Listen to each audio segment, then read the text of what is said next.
देश का जेनजी कांग्रेस के साथ है, लेकिन बीएमसी में कांग्रेस का नंबर 5वां है। आप समझ नहीं पाए ये क्या, और आप मुस्कुरा रहे हैं। अमीश भाई नमस्ते। अमीश भाई नमस्ते। जिस शो को पूरा भारत देखता है बारंबार, जहां से ज्ञान अर्जित करता है अपार, उस शो का नाम कुछ और नहीं, उसका नाम है आर पार। धन्यवाद धन्यवाद। देखिए अमीश भाई, हालांकि ये जो विषय है नए अध्यक्ष का, ये भारतीय जनता पार्टी का, फिर भी कुछ मोती छलका देता हूं। देखिए, इस देश का जो जेनजी है, इस देश का जो युवा है, उसको वरिष्ठ भी साथ में चाहिए और उसको भी नवीन चाहिए। अगर नितिन हो तो गडकरी साहब हो, और नितिन नवीन हो तो अभी जो नए अध्यक्ष है वो हो। ये भारतीय जनता पार्टी का आंतरिक मामला है। वो 45 साल के अब मेरे प्रश्न का भी जवाब दुबे जी, 50 साल के किसी और को बनाए। जी जी, मेरे प्रश्न का भी जवाब कांग्रेस के नेता वक्ता कह रहे हैं कि देश का जेनजी राहुल गांधी के साथ है, तो फिर 5वें नंबर पे काहे आई कांग्रेस?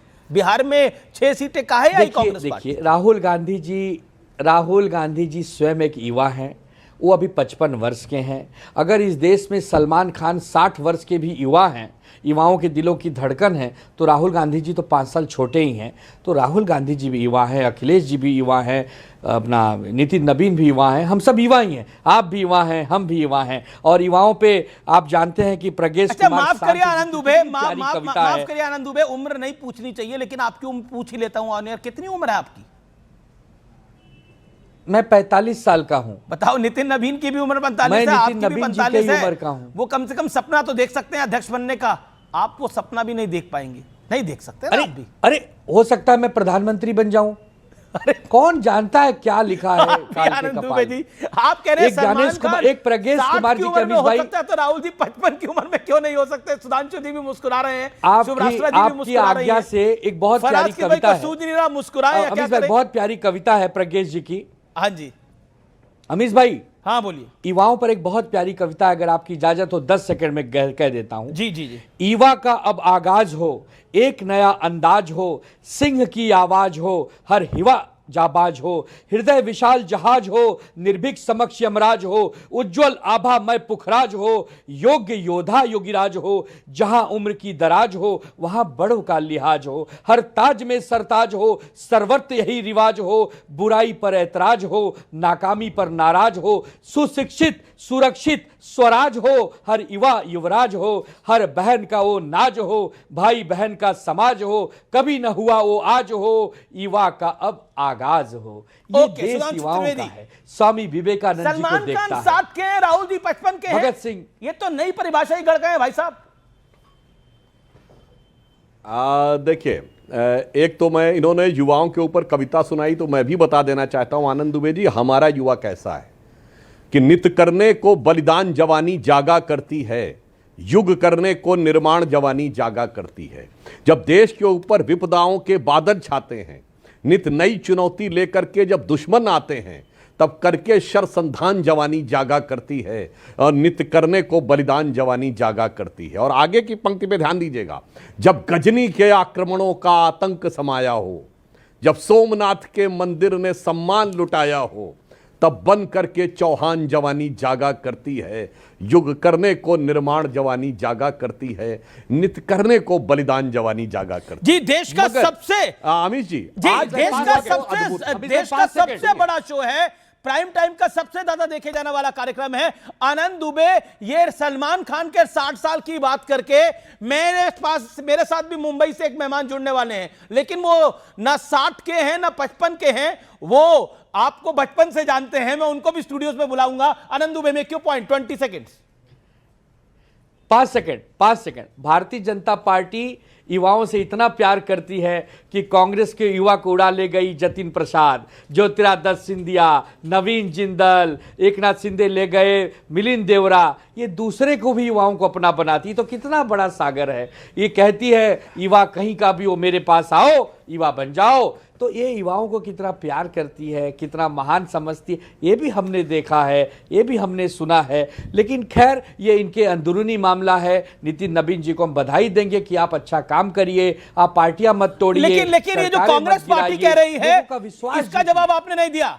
इसका जवाब आपने नहीं दिया, फिर मैं नए गेस्ट को एक लेकर आऊंगा जो हमारे स्टूडियो में कुछ ही मिनट में आपको दिखाई देंगे।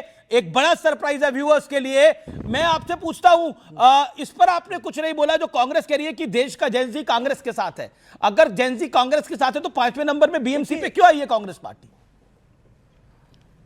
देश का जेनजी धीरे धीरे कांग्रेस को सीख रहा है, पढ़ रहा है। अभी जेनजी की उम्र 18 साल, 20 साल, 22 साल है। जब वो इतिहास समझेगी, कैसे आजादी दिलाई गई, कैसे इंदिरा जी ने काम किया, कैसे नेहरू जी ने काम किया, कैसे राजीव गांधी, जब समझेगी तो देगी। अभी तो जेनजी जो है प्रेजेंट देख रही है, वो पैदा हुई तब से मोदी जी को देख रही है, तो मोदी जी के साथ है। जब पुराना इतिहास समझेगी उनके साथ हो जाएगी। फिलहाल जेनजी हमारी शिवसेना के साथ भी है। आदित्य ठाकरे जी एक खुद युवा नेता है, लोगों के लिए बीच में काम करते हैं। म्युनिसिपल महानगर पालिका की शिक्षा के स्तर नितेश राणे तो हंस के कुछ बोल रहे हैं, उसकी तस्वीर भी दिखाइए। नितेश राणे तो हंस के कुछ भी बोल रहे हैं। Man of the movement right now with me Amit Satam, अध्यक्ष बीजेपी मुंबई के मेरे साथ खास तौर पर स्टूडियोज में है। कमाल कर दिया आप लोगों ने। और आज नितिन नवीन अध्यक्ष हो गए हैं भारतीय जनता पार्टी के। देश का जेनजी, मुंबई का जेनजी किसके साथ है? पिछले 11 वर्षों में जिस प्रकार से प्रधानमंत्री नरेंद्र मोदी जी ने stand up India, startup India, नए नए जो इनोवेशंस लाकर जो हमारे युवकों को एंटरप्रेन्योर, उद्योजक बनाने के लिए जो पॉलिसीज लाई है, सबसे ज्यादा स्टार्टअप्स आज रजिस्टर हो गए हिंदुस्तान की सरकार के पास। उसकी वजह से जो पूरा जेनजी है, जो पूरा युवा जो है, वो भारतीय जनता पार्टी और नरेंद्र मोदी जी का फैन बन चुका है कि इतनी सारी अपॉर्चुनिटीज इतने कम समय में। जेनजी हमारे साथ है नहीं, जो हर हर हर हर चुनाव में या हर राज्य के चुनाव में जितने वोट उन्हें मिल रहे हैं या जितनी सीटें उन्हें मिल रही है, इस पर से तो ये दिखाई नहीं दे रहा है। और अभी हाल ही में बीएमसी का भी चुनाव हुआ है, उसमें उनको महज सिर्फ 24 सीटें मिली है। और उसमें से भी जो मुंबई का भी जेनजी है वो किसके साथ में है, ये इससे भी स्पष्ट हुआ है जी। वो तो आनंद दुबे कह रहे हैं कि आदित्य ठाकरे के साथ है वहां का जेनजी। इसमें तो ऐसा है कि पिछले 11 वर्षों में हमारे मुख्यमंत्री देवेंद्र जी ने जिस प्रकार से महाराष्ट्र को नंबर 1 बनाने का काम किया है, मुंबई में जो इंफ्रास्ट्रक्चर रेवोल्यूशन उन्होंने लाया है, पूरा मुंबई शहर का जेनजी जो है वो बीजेपी के साथ में है, मायावती के साथ में। ओके आनंद दुबे, कांग्रेस को तो समझेगा जेनजी, लेकिन ठाकरे ब्रदर्स तो साथ आए लेकिन तब भी नहीं समझ पाया जेनजी। देखिए ऐसा है अमीश भाई, इस विकट परिस्थिति में सारे प्रयोग, दल बल, छल कपट सब करने के बाद भी भारतीय जनता पार्टी हमको 65 के नीचे नहीं ले जा पाई। मतलब सोचिए ना कितनी ताकत हमारी जमीन पर होगी। हमारा शिव सैनिक 24 घंटे पब्लिक के बीच में रहता है। हमारे यहाँ एक नियम है 80% समाज सेवा, 20% राजनीति। 24/7 365 डेज जनता के बीच में रहने वाली शिवसेना को आप कमजोर कर सकते हो, समाप्त नहीं। हम धुरंधर हैं, हम घायल हैं, इसीलिए घातक हैं। फिर आएंगे, शून्य से शिखर तक जाएंगे। अरे हार क्या जीत क्या? अटल जी ने कहा था ना क्या हार में क्या जीत में। ऐसा सिर्फ आप ही लोग कहते हो, दूसरा कोई कह नहीं रहा है। मुंबई की जनता ये कह नहीं रही है। पहले मुंबई के कॉर्पोरेशन में आपके 100 से ज्यादा नगर सेवक चुन के आते थे, फिर वो आंकड़ा 90 पे आया, पिछले चुनाव में 84 पे आया, और अभी इस चुनाव में आप 65 पे आए हो। इसका मतलब मुंबईकरों ने और मुंबई के खास करके मराठी आदमी ने आप लोगों को पूरी तरह से नकारा है। आपने पिछले 25 वर्षों में जो मुंबई में देश का सबसे बड़ा भ्रष्टाचार किया है, 3 लाख करोड़ का भ्रष्टाचार आपने किया है। इसकी वजह से आप लोग दोनों भाई साथ में आने के बाद भी ये खबर आ रही है कि शिवसेना उबाटा चाहती है बीजेपी का मेयर बने। ये क्या खेल है? अभी उनका तो मेयर बन नहीं सकता और इसीलिए कुछ ना कुछ फेक नैरेटिव इन्होंने आज तक किया ही है। झगड़ा लगवा रहे लग रहा है। नहीं, ये तो आज तक इन्होंने किया ही ये काम है ना, फेक नैरेटिव फैलाना।